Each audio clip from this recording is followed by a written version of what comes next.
So, I've talked about how minimalism changed my life and how I remove all those physical clutter. And today, let's talk about the things that I don't buy or own as a minimalist. I've listed down 10 of them, and the first one will be sneakers. I started off this channel by reviewing sneakers, buying and flipping them to make more content. I didn't see them as part of a fashion piece or equipment that cover your feet. They were collectibles by itself. And just like how every collector see their own collection, every single shoe has its own story, meaning behind it. I was strongly influenced by all the celebrities who have a room dedicated to their limited edition sneakers, walls and walls of sneakers. Having a room like this was one of my dreams. And because of minimalism, I kind of find this obsession draining.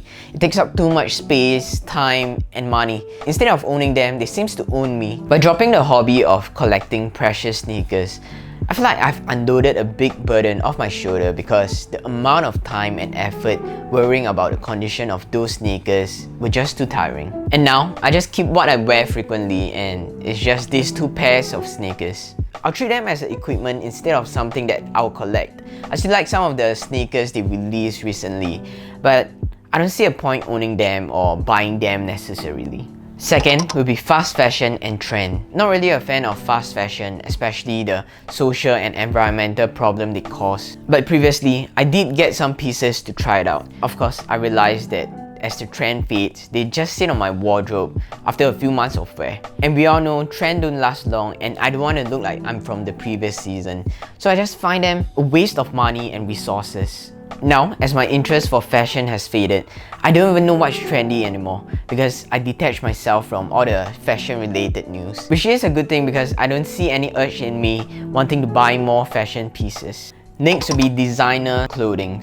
I have to say, I still love to dress well. I still love the aesthetic touch on everything, and of course some designers work, the material used, but less on the label flexing. And of course, a lot of people will agree and suggest to give up on fast fashion clothing which is cheap and unsustainable and put your money into brands which focus on quality, material, so that they can last longer.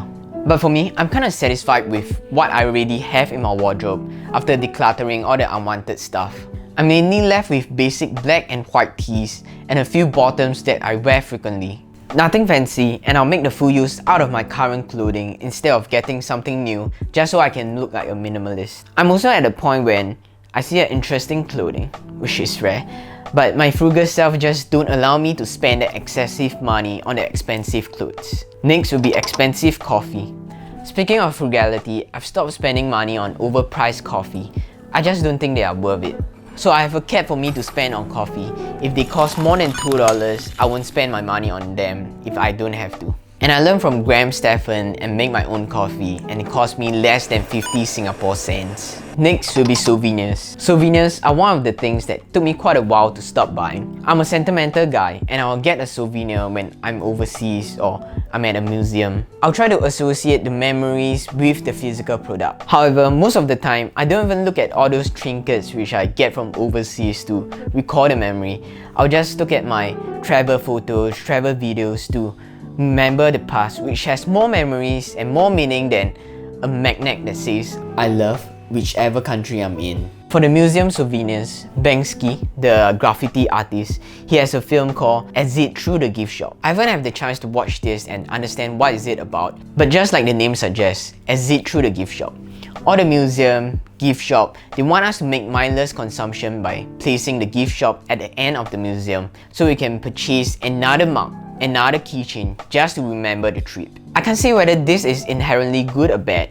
We have no control over this thing, but it's our job to be conscious and be deliberate with our action when it comes to purchasing more stuff into our life. Quick message, if you'd love to support this channel, you can head down to my Patreon link at the description below, and your contribution can definitely help with the growth of this channel.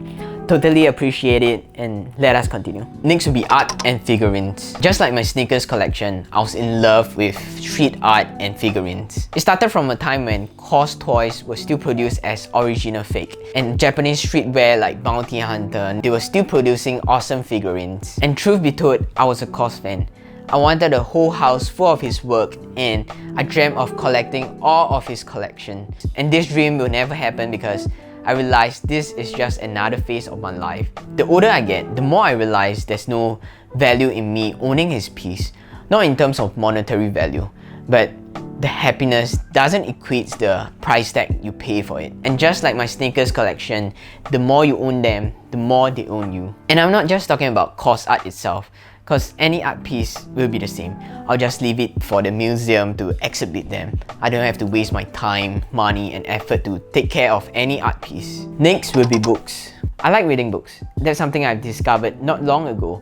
And I know it's so much easier for us to buy a book and we can read it anytime we want. But not all of the books are something that I will read 2 or 3 times. I don't want to have a collection of books or own a book museum, which makes borrowing from the library the best option I can do.